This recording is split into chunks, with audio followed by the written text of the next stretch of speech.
2025-yilning 1-iyunidan boshlab O'zbekiston va Xitoy o'rtasida vizani o'zaro bekor qilish to'g'risidagi hukumatlararo bitim kuchga kirdi. O'zaro bitimga muvofiq, tomonlar davlatlari fuqarolari ikki davlat hududlariga kirish, undan chiqish yoki tranzit qilish uchun har bir alohida bo'lish muddati 30 kundan oshmaydigan muddatda va har qanday 180 kunlik davr ichida jami 90 kundan ortiq bo'lmagan muddatda viza talablaridan ozod qilinadi. Shu bilan birga vizasiz rejim o'qish, mehnat va media faoliyati bilan shug'ullanishga nisbatan tatbiq etilmaydi.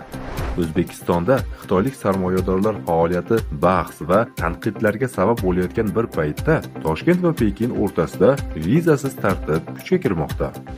Rasmiy nuqtai nazardan ushbu qaror turizmni rag'batlantirish va savdo-iqtisodiy aloqalarni kuchaytirishni ko'zlaydi.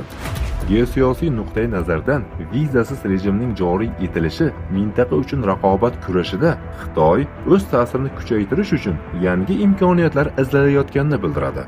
Hozirda Xitoy mahsulotlari O'zbekiston bozorlarini deyarli egallagan.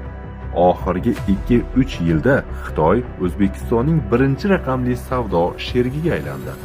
O'zbekiston tashqi qarzining asosiy qismini Xitoy banklaridan olingan kreditlar tashkil etadi.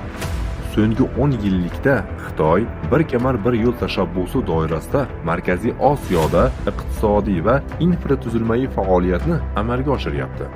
Sharqiy Turkiston, Shinjondagi musulmonlarga nisbatan zulm ko'lami dunyoda misli ko'rilmagan. Xitoyda ko'p yillardan beri Uyg'ur musulmonlari uchun konslagerlar tarmog'i faoliyat yuritib kelmoqda. Xitoyning Uyg'ur musulmonlariga qarshi dahshatli jinoyatlari butun dunyo bo'ylab millionlab musulmonlar ko'z o'ngida sodir bo'lmoqda. Ammo bu vahshiy jinoyatlarni hech kim to'xtata olmayapti. Agar xitoyliklarning imkoniyati bo'lsa, ular Uyg'urlarga qanday zulm qilayotgan bo'lsa, Markaziy Osiyo musulmonlariga ham shunday muomalada bo'lishi aniq. Musulmonlarning xor holatda bo'lishlarining sababi Islom davlati, Roshid xalifalik davlatining yo'qligidir. Bu davlat barcha musulmon yurtlari va qo'shinlarini islom hukmronligi ostida birlashtiradi.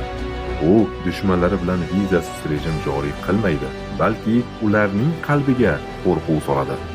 Islom davlati musulmonlarni har qanday zulmdan ozod qilish uchun o'z askarlarini kechiktirmasdan safarbar qiladi. Bugun islom ummati 13 asr davomida dunyoga hukmronlik qilganidek yana dunyoni boshqarishga tayyor.